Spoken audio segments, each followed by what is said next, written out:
हाय दोस्तों, नमस्कार, प्रणाम। प्रीति जैन लाइफ स्टाइल में स्वागत है आप लोगों का। कैसे हैं आप लोग? उम्मीद है अच्छे होंगे। हम लोग भी अच्छे हैं। और देखिए अभी सुबह सुबह क्या हो रहा है, आप लोग जरूर बताइए कमेंट में कैसे हैं। और देखिए आज रात से ही मतलब कि पता नहीं क्यों हमसे मतलब कि सुबह से ही मतलब थोड़ा सा ही नाराज़ हैं।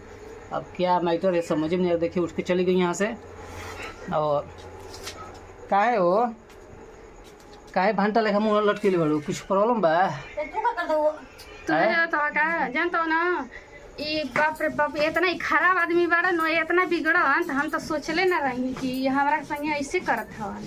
का हम करी तोरा जरे बताओ का हमरा हम तो रोज दिन शक करत रही रे बाबू, मगर ई कहत रह ना रोज क्रिया कसम खालन, मगर क्रिया कसम लगता ना झूठो के खा के हमरा के मुंह आवेलन। का तो वीडियो बनता है, तो वीडियो बनाता का हमरा डर लगता है। रोज दिन तो प्यार वाला वीडियो दिखावलन कि देखिए दोस्तों हम इनसे बहुत प्यार करते हैं। माने कौन ऐसा काम कर देनी हम बताओ। जानते हैं दोस्तों, ई नो पता नहीं कौन से बतियावलन रानी से, हमरा बहुत गुस्सा आवेला। फोन करके सवेरे का तार तो समझ कुछ बात नहीं है। रोज हमार कसम खइबा, हम आए खानी चाल तबे ना हम रोज दिन बीमार रही ना।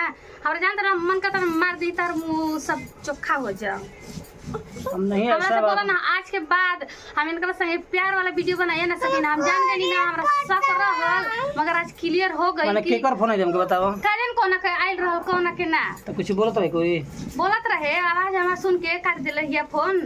लड़की के वजह है हाँ। कंफर्म हाँ, पता नहीं भाई कौन थी, हम तो किसी से बताते नहीं इनकरा हैं। बात पे कोई भरोसा मत करे। कितना पहले खराब आदमी धोखेबाज बाड़न। नहीं ऐसा हैं? बात नहीं दोस्तों, इहो हम ना किसी से लाज बात नहीं लागेला कि कर काहे के हम हम ऐसे किसी से करी। बात नहीं करते हैं, हमरा पता से नहीं क्यों ऐसे बोल रही हैं। हमरा से लव मारे शादी करके आए, ऊपर से एगो लड़की पैदा करके अब माजा मारता हूँ दूसरा से।